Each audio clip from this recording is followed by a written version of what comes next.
Assalamualaikum warahmatullahi wabarakatuh. Kenalkan, saya Gita Aliani dari Ilmu Hukum semester 5 kelas B akan memaparkan materi untuk memenuhi ujian tengah semester mata kuliah Hukum Keluarga dan SPW. Yang materi pertama ada pengertian hukum perkawinan. Nah, dalam BW ataupun KUH Perdata menyebutkan perkawinan adalah suatu persekutuan ataupun perikatan antara seorang wanita dan seorang pria yang diakui sah oleh undang-undang ataupun peraturan yang bertujuan untuk menyelenggarakan kesatuan hidup yang abadi. Sedangkan menurut Undang-Undang Nomor 1 Tahun 74 menyebutkan bahwa perkawinan adalah ikatan lahir batin seorang laki-laki dan seorang wanita sebagai suami istri yang bertujuan membentuk keluarga yang bahagia dan kekal berdasarkan ketuhanan yang Maha Esa. Lalu ada syarat-syarat perkawinan. Yang pertama ada syarat material, terdiri atas asas monogami mutlak terdapat pada pasal 27. Lalu adanya kata sepakat dan kemauan dari pria dan wanita. Lalu ada syarat-syarat formil, yaitu mengenai tata cara perkawinan baik sebelum perkawinan maupun setelah perkawinan, yaitu lalu ada pemberitahuan pada pasal 50 sampai 53 dan pengumuman lalu diumumkan 10 hari. Lalu pencegahan perkawinan menurut BW yang pertama itu ada jaksa atau penuntut umum dalam hal bertentangan dengan pasal 27 atas monogami mutlak. Lalu ayah ibu dari calon tersebut pasal 61 dan masih belum dewasa dan belum memperoleh izin. Lalu telah dewasa tapi belum mencapai umur 30 tahun. Jika salah satu dari kedua belah pihak telah ditaruh di bawah pengakuan.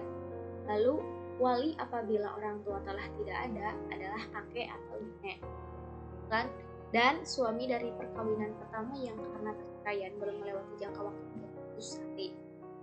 Dan sedangkan dalam Undang-Undang Nomor 1 Tahun 74, orang yang berhak mencegah perkawinan ialah keluarga. Dalam garis keturunan ke atas ataupun ke bawah terdapat pada pasal 15.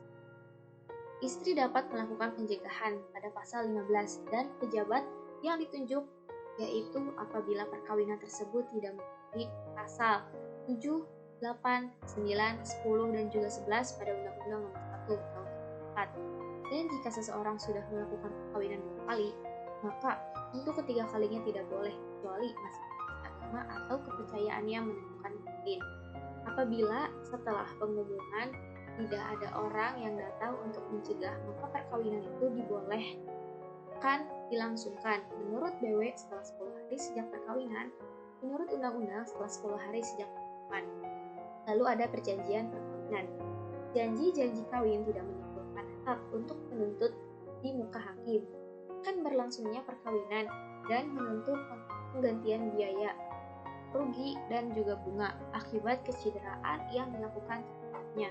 Segala persetujuan untuk ganti rugi dalam hal ini adalah batal. Terdapat pada pasal 58 ayat 1 KUH Perdata.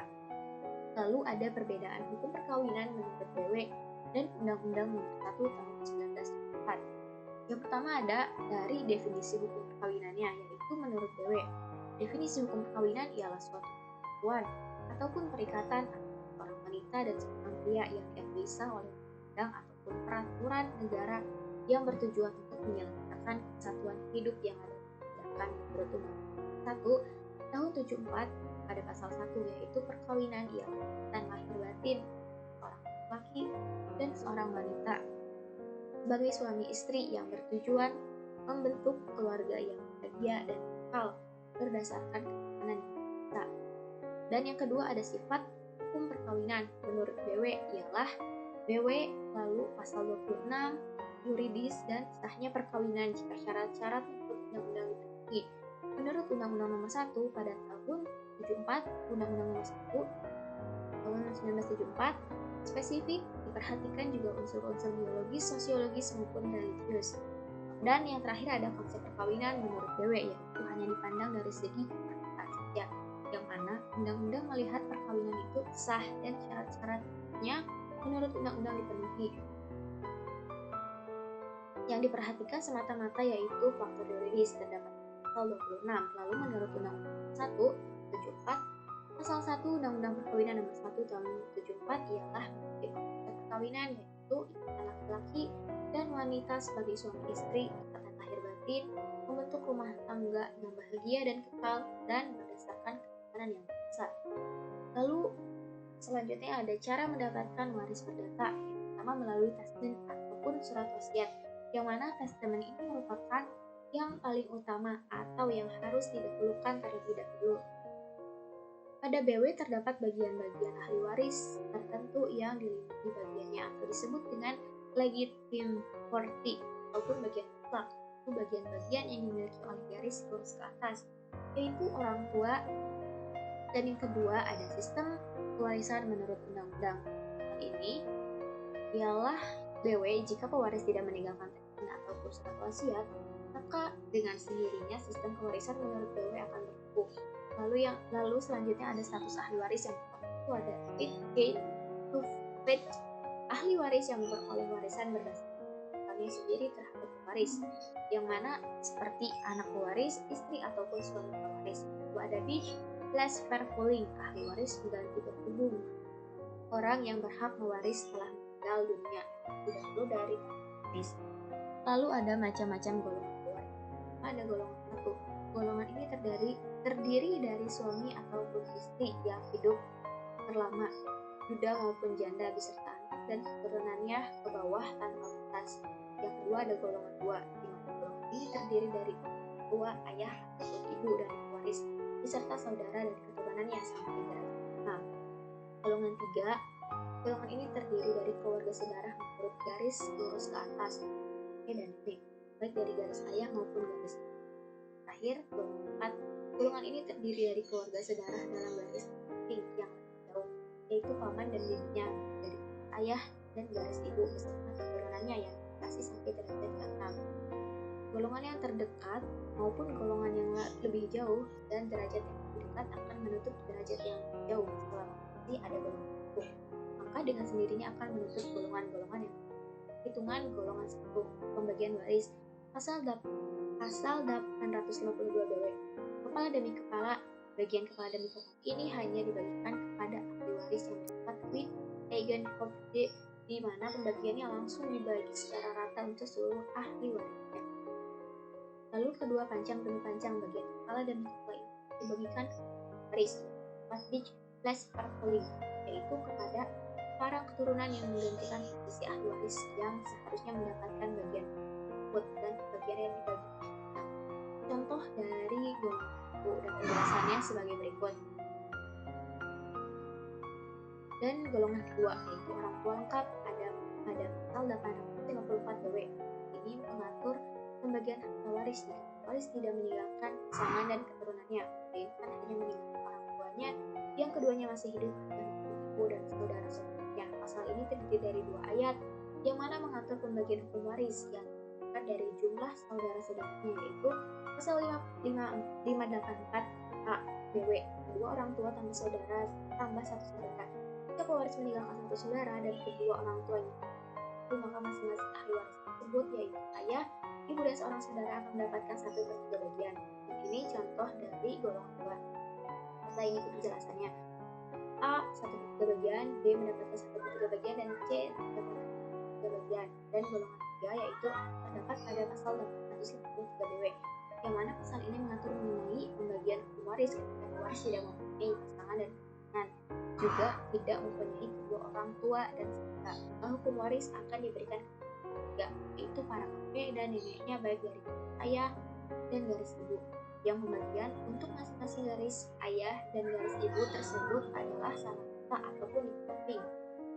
Dan ini contoh dari golongan 3.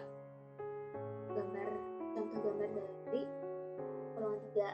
Dan selanjutnya ini penjelasan dari golongan 3 dari gambar yang sebelumnya, yang mana harus dibagi terlebih dahulu sama rata untuk pembagian dari ayah dan garis ibu, sehingga masing-masing garis akan mendapatkan 1/2 bagian. Kakek nenek dari garis ayah A dan B akan mendapatkan bagian yang sama dengan 1/2 bagian yang tersedia, sehingga A dan B akan mendapatkan masing-masing 1/4. Bagian A sama dengan 1/2 dikali 2 sama dengan 1/4 bagian. Selanjutnya ada golongan 4. Dan contoh gambar dari golongan 4 bisa dapat dilihat. Dan penjelasan dari golongan 4. Pada golongan 3 sangat dimungkinkan terdapat golongan 4 dalam waktu yang bersamaan, yaitu di mana dalam satu garis semuanya telah meninggal. Maka bagian satu garis tersebut akan diberikan kepada golongan berikutnya dengan bagian sekitar. Bagian garis ibu yang seharusnya diterima oleh C dan D sebesar 1/2 bagian akan diberikan kepada keturunannya, yaitu G dan H sama besar, yaitu G 1/2 dikali 1/2 sama 4, dan bagian H sama dengan 1/2 dikali 1/2 dengan 1/4 bagian. Dan dasar hukum dari golongan tersebut terdapat pada pasal 853 dan 858 BW. Dan ada pewarisan anak luar kawin. BW memberikan kedudukan tersebut anak luar kawin. Dalam hal ini pengertian anak luar kawin terdiri dari 3 macam. Di antaranya, anak yang dilahirkan akibat dari hubungan antara laki dan perempuan yang keduanya di luar ikatan perkawinan yang disebut dengan salah ini dapat dipilih. Yang kedua, anak yang lahir akibat hubungan antara seorang laki dan seorang wanita yang salah satu atau keduanya terikat dalam perkawinan dengan orang lain. Anak ini disebut anak zina dan anak ini tidak dapat diakui. Dan yang terakhir, anak yang lahir akibat hubungan seorang laki-laki dan seorang perempuan di mana satu sama lainnya menurut ketentuan undang-undang dilarang kawin. Anak ini dapat disebut dengan anak takut. Anak ini tidak dapat diakui kecuali jika kedua orang tua dari mereka mendapatkan dispensasi kawin dari presiden. Sekian penjelasan pemaparan